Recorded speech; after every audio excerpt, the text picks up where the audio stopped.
The definition of conviction is a firmly held belief. Leadership looks different for each person, but every leader has strong convictions that pave the way for how they guide their people. Whether you're an experienced leader, a current leader, a novice leader, or a soon-to-be leader, this podcast is a must for you. Through this show, you will hear leaders share their convictions, the struggles they face, and the challenges they have overcome by staying true to their convictions. Leadership can be hard and it can be lonely. I aim to connect you with leaders who have walked the journey and want to show others the way. This is Beau, Vincent, and you're listening to The Conviction of a Leader.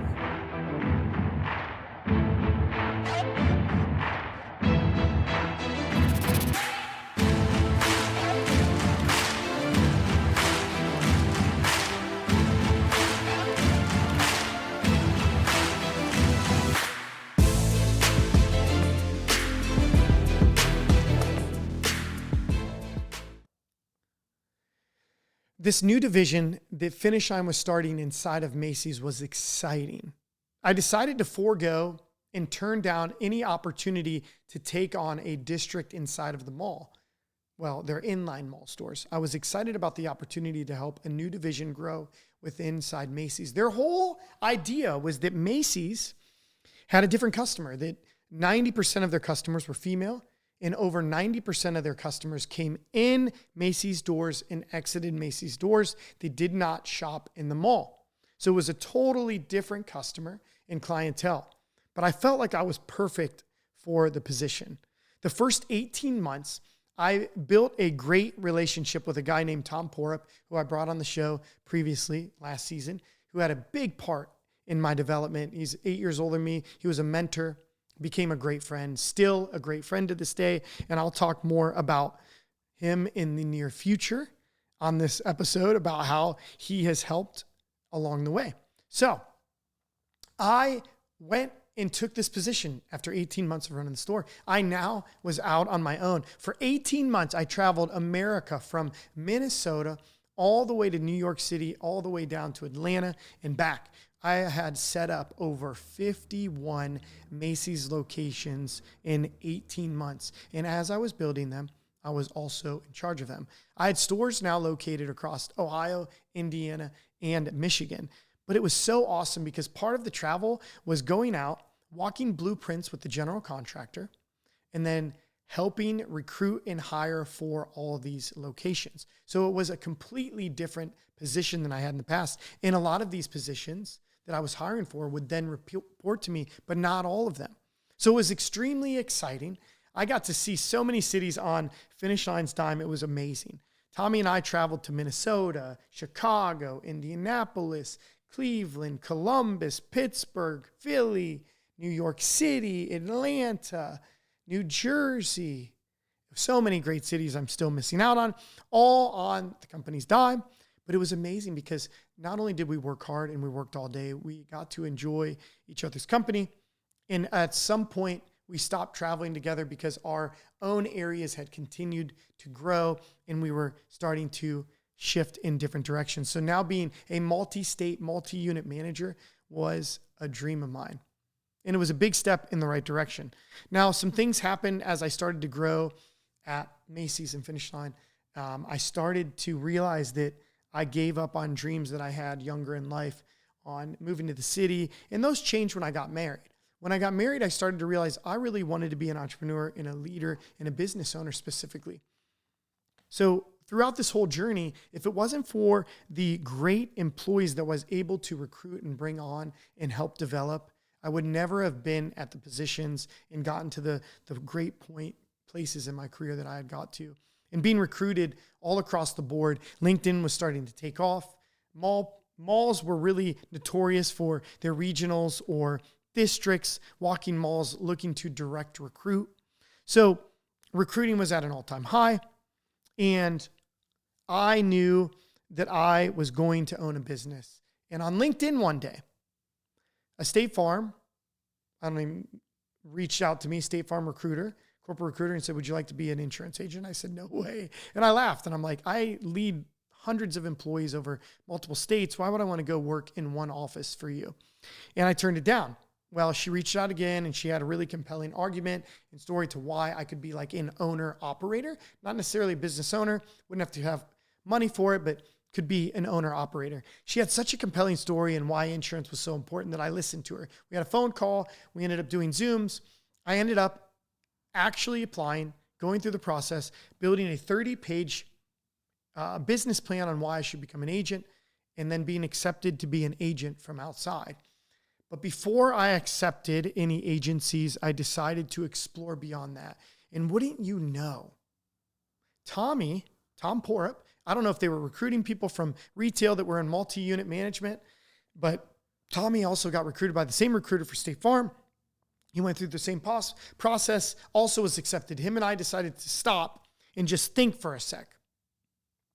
I told Tommy, and we talked about this recently because I see him still talk to him. I told Tommy, I said, this company cares at Finish Line as much about you as their shareholders tell them to. The person above us, as much as I loved Marlon, loved these other people, they would do what their boss's boss told them to do because these executives reported to a board which reported to Wall Street. And I knew that if they needed to cut money, they would cut people because if you need to be cut, it's either I cut you or I'm cut. And I told Tommy, you can only give so much loyalty that you would expect from them. Now, being a small business owner, I know it's completely different because I don't have shareholders. I don't have to worry as much about what somebody from another country or company or some board is thinking about, the profitability of my business. I get to decide what I want my profitability to be, whether it goes up or down is on me. So I told him the story, and after telling him the story, wouldn't you know, unfortunately, he lost his position because they cut positions. And it made me frustrated. Not only did they cut his position, they did cut mine, but I beat out the person that was in the Finish Line mall stores. And I now had all the mall stores in most parts of northern Indiana, Ohio, and all of Michigan for Macy's and Finish Line. So I had a more concentrated area, but more employees and more volume. Tommy and I decided to look at other opportunities within the insurance world. And we found Allstate, which was so weird because we were recruited by Allstate also. And I believe I sent them to Tommy too. Tommy went through it. We decided that we liked it. So we both decided to take PTO at work and go get take a week off of work and go get our property and casualty insurance license. So we did, so that we were fully qualified in the near future. Tommy went on his path, went on to another company for a year as a district manager. And after 1 year, he opened his Allstate. I had cold feet, continued on my path. But after he opened his doors, I felt I needed to make a change too. And after a really rough holiday season, not rough in sales, but just rough on my family, myself, and I had a slight disagreement with my direct boss because I was on maternity leave longer than he had expected. I came back to work and he made a comment about it, and I wasn't appreciative of me putting in, almost a combined decade of work at this point and never taking off more than 5 business days at a time. I now decided to take off, 15 business days. And I understand it was in the holiday, but I didn't appreciate the feeling and conversation that we had when I had always dedicated and put that work at the top.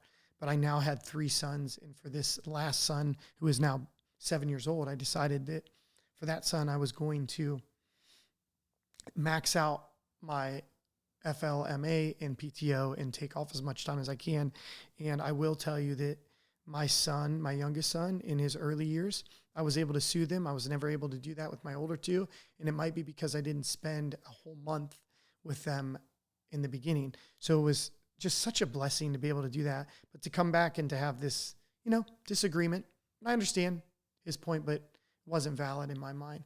So he had me a little fired up. And when I always feel like things don't happen coincidentally, by coincidence. They happen on purpose. And I had somebody reach out to me from Lids. I was a big fan of the president at Lids for a long time. Well, one of their regionals reached out to me and said, hey, we need a district manager in Michigan. And I was like, what area? And he said, Detroit, which was an hour from me, which I already had in my district, or my area already had that. But I lived in Toledo. So I said to him, well, what if you added Toledo? He's like, maybe we could do that. And I said, what if I took it? And he said, oh, no, I can't afford you. And you're not serious, are you? So I said, I am serious to hear because of the conversation I just had with my boss. So he drove from Pittsburgh all the way to Toledo the very next day. And we met for 3-4 hours at a restaurant, went over what he could do, what the position would look like. He decided that if I remove one district manager, I can give you 2 districts. I can give you all of Michigan, and I will give you Toledo and parts of Cleveland because you already live here. So he created the largest district outside of Chicago, inside of the whole region for me. And at that point, I felt like, well, he provided the pay, he provided the position, and he told me I would be on a fast track to being a regional vice president. He brought me into Indianapolis the next week, which is where their corporate was. I met with their president at the time and their vice president, and then the regional was there. I met with all of them. They were excited about helping me become a regional vice president and grow within their company. So I accepted the position. After a short couple months, they did a realignment. And wouldn't you know, they moved the regional to a different region and they terminated their president. And now everybody reported up to the executive president of the entire company. There was region still, but they reported directly up. So I lost my confidants. My direct boss, who was going to help get me promoted to regional, and then the person that was actually the president that would have done the actual promotion was now terminated. So it changed the way that I was thinking. At this point, I decided, I had already decided I was going to do an all-state. I had told the recruiter previously that I wanted an all-state, but it couldn't be in Ohio. I wanted to move back towards Canton, Ohio, Akron, Hartville, where I was from, for my wife, because my wife was going to support my dreams of being a business owner. I wanted to help support her dream. My wife is a one of 9. She is a saint. She is a beautiful woman. She is such a supportive woman, always supports me and gives me encouragement and has faith in what God can do through me. So she was extremely excited and supportive of this opportunity, but also nervous. She gave me the green light that if we move back towards her oldest sister, Shannon, who lived in Stowe. So just down the road, we decided to tell the all-state recruiter that if you can get me close to Stowe, Hudson, Kent, Cuyahoga Falls, that we would be in. And then I took the job at Lids at the same time. I expected this job at Lids to go for a while. I also was secretly saying, let me see if I'm good working under other leadership, other companies. We did phenomenal. Turned around one of the toughest districts, which was Detroit, for turnover and sales in all of America. And we led it to being one of the greatest in the company. But after 6 months, I knew it wasn't the position for me. And there had still been no openings or opportunities at Allstate to buy an agency. I had told them that I was not in a position with my family, with my career and income, that I could open a scratch agency. So I had decided to only look at purchasing an agency.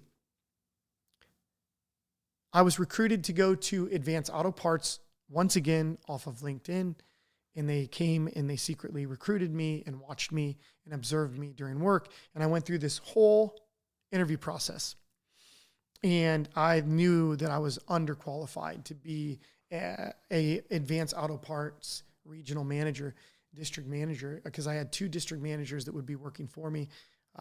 And I also had a distribution center within my district. And I knew that I was slightly underqualified, but I knew that I could do it from a leadership and from a hard work and knowledge standpoint. Just because I didn't have the position of leading other district managers yet, I had led them without the title in the previous 2 companies. So they decided to hire me and gave me a huge pay bump.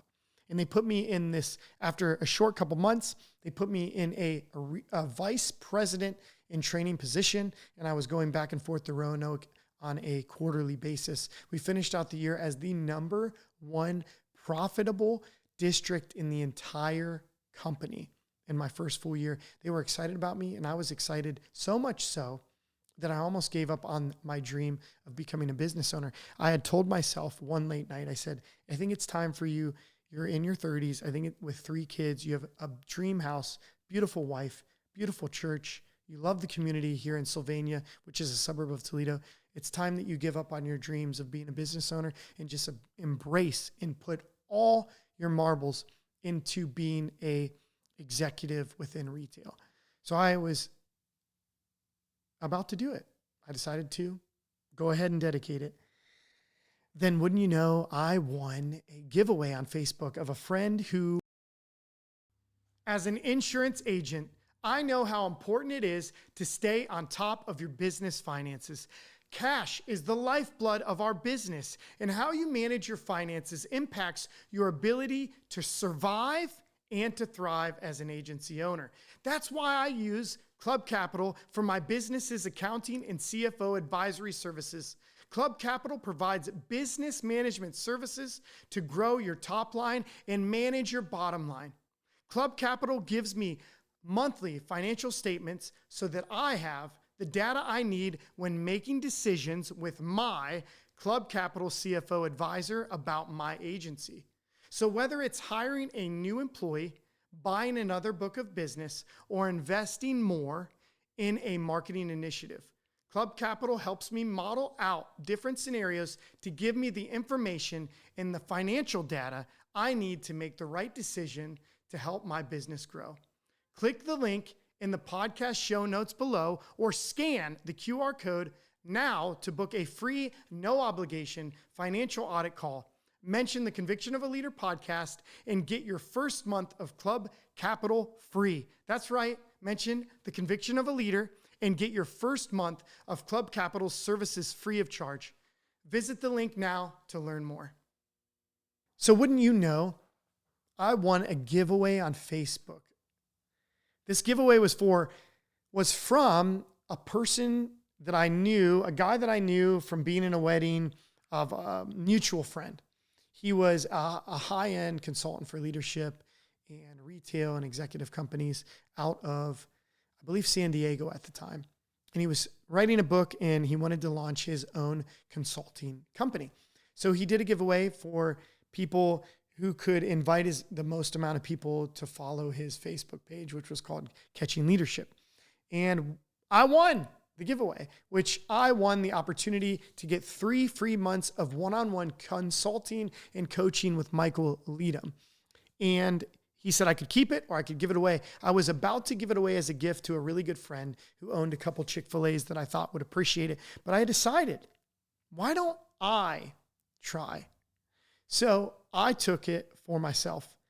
And I had my own personal executive coach and consultant, which one helped me realize, because I had tried to consult for other businesses in the past and failed. I did not tell you that along the journey. I'd consulted for a couple grocery stores, a belt company, accessory company, and helped with consulting on leadership, sales floor management, and training, and creating more profitability within those companies. But I found out it was hard to recreate income on your own. And this was all while I was in retail. So I took this coaching with Michael Leadham. Michael did 3 months, but I'll never forget one of the most impactful statements he said to me was, is there a dream that you have convinced yourself that would never happen? And I told him, I said, I just dedicated to giving up on my dream as a business owner to dedicate fully to retail.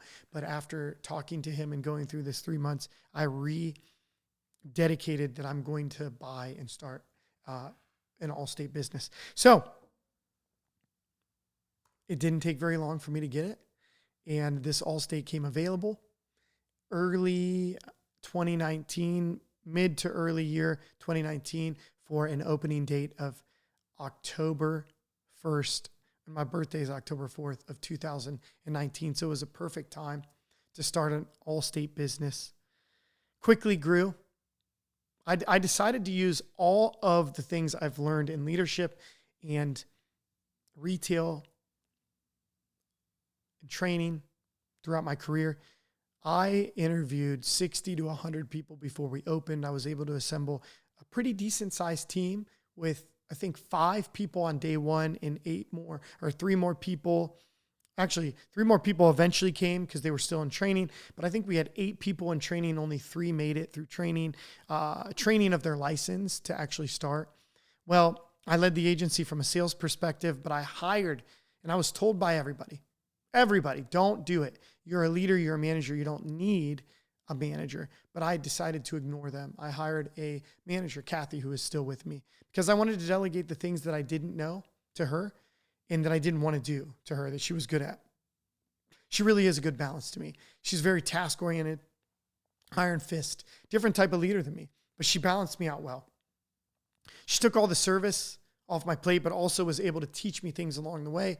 I led the agency on the sales side, not only as a leader and as a trainer, but I actually led in sales for quite a long time. And, well, long time in my mind. I led the agency every month for the first 6, 7, 8 months. And then after 3 months of this agency opening, we hit COVID. And when I was in retail, I used to walk into stores and I'd say, hey, we love shoes, but we love people more. Now get out there and show them. Then when I got to car parts, I'd say, we love car parts, but we love people more. Now get out there and show them.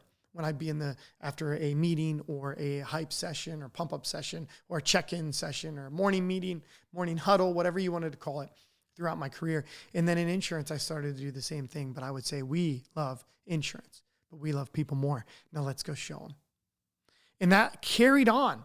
And then COVID hits 3 months in. And I say, God, you had to have known this was going to happen. How am I going to get through this? Should I shutter like a lot of other businesses and insurance agents and send everybody home and lay them off so that I can preserve my own income, my own family? And I felt the exact opposite.